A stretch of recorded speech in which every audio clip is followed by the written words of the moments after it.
In today's video, I'm going to talk about the RPGs, ARPGs, and even a few FPS games, believe it or not, that I'm personally, at the very least, somewhat interested in checking out in 2023. All the games on this list have actual official 2023 release dates, so no Elder Scrolls 6 talk or even early access or Kickstarter talk. Let's begin. I'm actually going to start off with an FPS game, and I know it's a holy crap moment. WolfheartFPS is actually covering an FPS.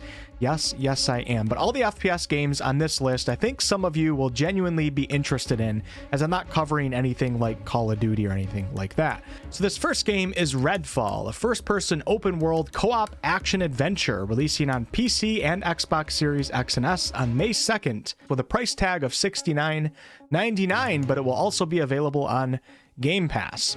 Beware though, console players, the game is not launching with a performance mode, so you'll be stuck at a whopping 30 FPS until that mode comes out. Good shit, Bethesda. Redfall is being developed by Arcane Studios and published by Bethesda Softworks, and you can play this game solo, or you can squad up with 3 other friends, so a party size of 4 for those of you that can't do math, with the game's online co-op feature, which seems to be one of the big selling points for the game. So what do you do in this game? Well, the island of Redfall is under siege by vampires. So yep, you're going to kill filthy, smelly, nasty, ugly vampires.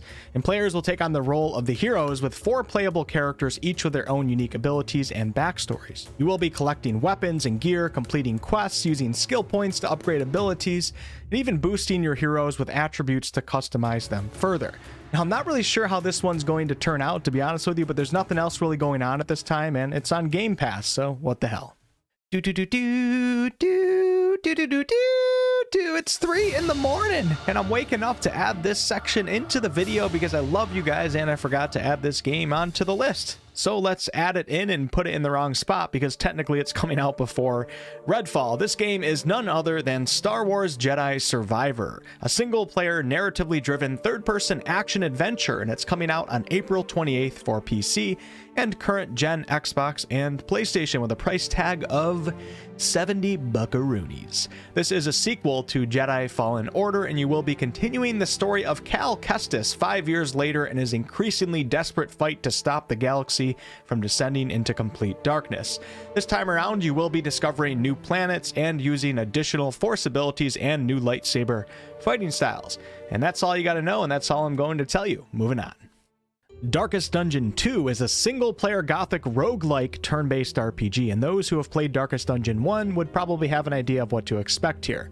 Darkest Dungeon 1 was quite popular and it received very positive reviews over on Steam, and after playing a bit of the Darkest Dungeon 2 early access in the past, I don't see any reason why this one won't also be well received. So DD2 is being developed by Red Hook Studios, and it comes out on May 8th for PC, and it should also be coming to old and current gen Xbox and PlayStation sometime in the future.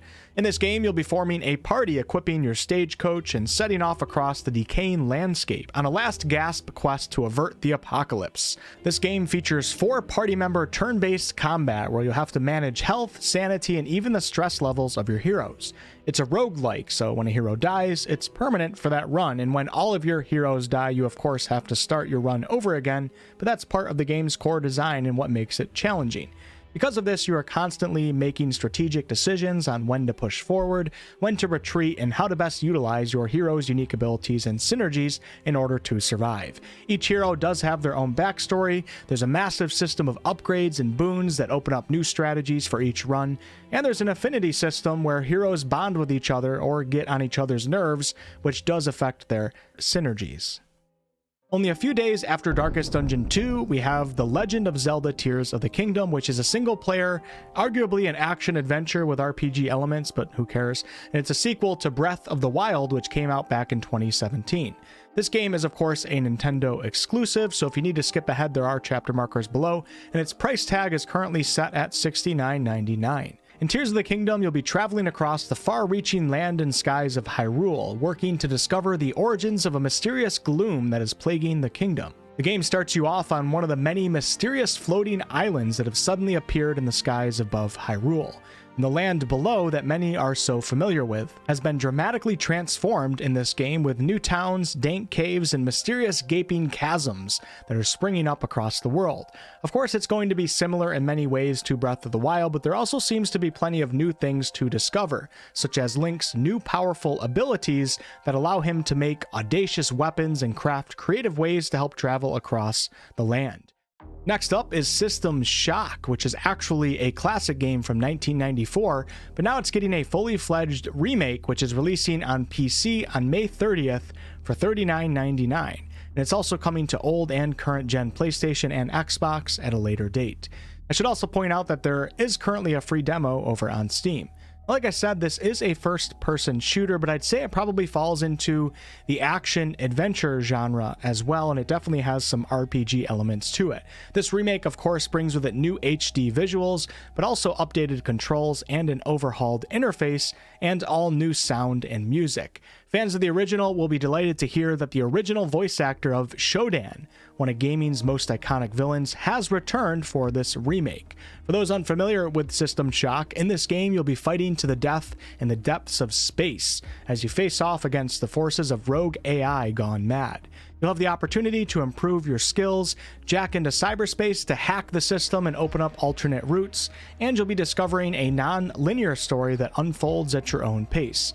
To me, it looks really cool, and the original is a beloved classic. The only thing potentially holding me back from playing this game is our next game, and that brings us into June, which of course is the launch of Diablo IV. Diablo IV releases on June 6th, or the 2nd for those who purchase the deluxe or ultimate editions of the game, and it's coming out on PC and old and current gen PlayStation and Xbox. The price tag for the base version is $69.99, but if you want to play 4 days early in this online game, you have to purchase at least the deluxe edition, which is tagged at $89.99. Nice move, Blizzard. Most other companies make their deluxe editions $10 more, but you're raising the bar in the industry to $20 more with a game that also has a cash shop. We really appreciate you. Diablo is, of course, an action RPG dungeon crawler. I don't think I have to explain it too much in this video, but it's important to note that this time around, the game is venturing a little into the MMO category, should I say, with its shared open world. You will be able to customize the appearance of your character this time around, and there will be 5 classes to choose from on launch: Rogue, Barbarian, Druid, Necromancer, and Sorcerer. Unfortunately, this game does require that you're online at all times, another win for Blizzard, so no offline play, but I should mention that you can still play the game as a solo player going through the campaign and dungeons alone, as most of these areas do scale to your party size. Out in the open world though, and in the towns, etc., you'll be seeing other players, and if you do want to do a world boss, let's say, you'll have to somewhat work with other players to get that done. Diablo IV will feature open world PvP as well, but it will only take place in designated areas called Fields of Hatred, which we unfortunately didn't get to test out in the beta. Obviously, all Activision Blizzard products are a bit divisive these days, but I gotta say, after playing the beta, I do find myself very excited for this one. Let's just hope they don't take their cash shop products too far. And this brings us into the month of July and the recent release date announcement of an upcoming single-player first-person magic shooter called Immortals of Aveum, or Aveum? Shit. And this game is being developed by Ascendant Studios and published by EA. This game will be coming out on July 20th for PC and current-gen Xbox and PlayStation, with a PC release price of $59.99. Consoles are at $69.99. Immortals of Aveum tells the story of Jack as he joins an elite order of battle mages to save a world on the edge of abyss. The game features fast-paced, first-person spell-based combat that we're told is easy to learn but satisfying to master. We'll be able to unlock and upgrade more than 25 spells and 80 talents, and also discover, upgrade, and craft hundreds of pieces of magical gear to synergize our playstyle across all 3 forces of magic. That's about all we know at this point. It kind of looks like a Wizards version of Doom, if you ask me. Jumping into August of this year, and that brings us to Atlas Fallen, which was delayed and now has a release date of August 10th for PC and current-gen Xbox and PlayStation. It's being developed by Deck 13, and it has a $49.99 Steam price tag, and it's at $59.99 for consoles. This game is a single-player and 2-player co-op third-person open-world action RPG with a heavy focus on combat. As you can see, the world is a giant desert that's filled with all sorts of monstrosities, and traveling around is mainly done by sand surfing. You do get to create your own character in this game, and as you gather resources and kill monsters, you'll be able to craft and upgrade gear and invest into abilities that complement your preferred playstyle. There's also a ton of combos that you can do, and there's shape-shifting weapons and all sorts of aerial maneuvers that make the combat pretty fast-paced. Now, there is a narrative to the game, and that includes some side quests, but there's not much information out there on it at this time. From what I can gather, though, the main gist and appeal of this game is going to be hunting down legendary monsters and gathering up their essence to further power your character. Currently, I'd say I'm probably 50-50 on this one. I mean, the visuals look really good and the combat looks kind of cool. There's just something about it that makes me feel like I'm not going to actually really like the game, but it's too early to say things like that, but I just did, so there it is. And finally, we made it to my personal most anticipated game of the year, and that is, of course, Baldur's Gate 3. This game is being developed by the company behind the popular Divinity CRPG series, Larian Studios, and it has an official 1.0 release date of August 31st for PC and PS5. We're still waiting for an Xbox announcement, but due to some development hurdles with the Series S, Larian is holding off on that announcement until they are sure of it. The base game costs $59.99 on PC, $69.99 on PS5, but if you pre-order or play the early access, which is basically pre-ordering, you do get a free upgrade to the deluxe edition when the game officially comes out, which is $10 more. This game has been in early access for quite a while now, and you can play a very big but limited Act 1, and it seems like most fans are pretty happy with its development progress over the course of early access. BG3 is a single and up to 4-player co-op turn-based RPG where you control a party of up to 4. And that party can consist of custom characters, fully fleshed out companions, or of course a mix of both. This game is largely based off of 5th edition D&D rules and mechanics, and it takes place in the Forgotten Realms setting. There's likely going to be 12 total classes to choose from, with probably, I would say, 35 to 40-ish subclasses if I had to guess, and we currently have access to 9 races in early access, but there's going to be more on release. This game is all about player agency, whether that is through your character's development and progression, your combat strategy, or how you choose to handle the narrative. You do not have to have played BG 1 and 2 from back in the late 90s and early 2000s to play and enjoy Baldur's Gate 3, as BG 3 takes place over 120 years after the events in BG 1 and 2. There will be significant connections to the originals, such as some returning characters and of course plenty of Easter eggs, but this game will be able to stand on its own. As someone who's been following this game's development for over 3.5 years now, I really do think that we have something special here to look forward to, and I will be covering it in depth up to its release and beyond. Only a week after Baldur's Gate 3, we of course have probably the most anticipated game on an overall gaming community level, and that is of course Starfield. Starfield currently has a release date of September 6th with a price tag of $70, but I would of course say that delays are possible, especially with a Bethesda game, and it's going to be coming out for PC and Xbox Series S and X. Sorry to you PlayStation players, but Bethesda was acquired by Microsoft. Starfield is a single-player first and third-person space sci-fi RPG where you'll be joining the last group of space explorers known as Constellation, working to solve some of humanity's greatest mysteries. If you've played Skyrim or some of the Fallout games before, you probably have a pretty good idea as to what to expect here. There's going to be multiple factions, several companions, and it will be mostly up to you to determine how you want to approach playing the game.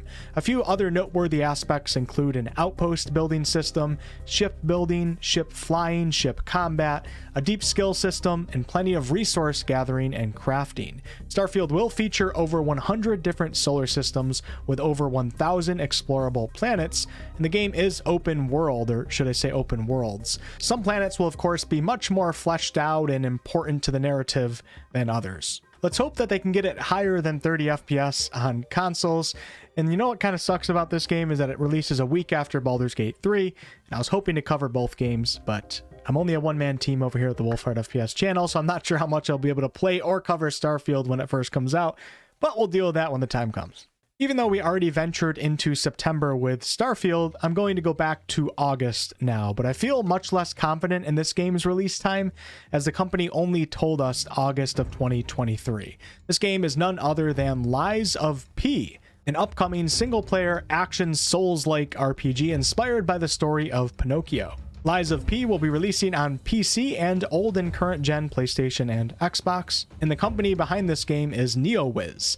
In this game, you'll be playing as Pinocchio, a puppet mechanoid, and you'll be fighting your way through all sorts of mechanical monstrosities on your unrelenting journey to, of course, become human. Aside from the Souls-like combat mechanics and level design, you'll also be lying in this game, and we're told that there will be interconnected procedural quests that play out depending on how you lie, and the choices that you make here will affect how the story ends. This game will also feature some sort of weapon crafting and combining system where you'll combine weapons in a multitude of ways, and it also features a special skill system where you can change parts of Pinocchio's body to gain new skills for combat and utility alike. We do seem to get a lot of Souls-like games these days, but I gotta say, this one does seem to have an interesting take on the genre. And that's pretty much it for games that I'm keeping an eye on that actually have official release dates as opposed to just saying 2023, because there's probably 20 other games that are supposedly coming out in 2023, but that's all that we know. Let me know below in the comments what games you're looking forward to, and I will catch you on the next one.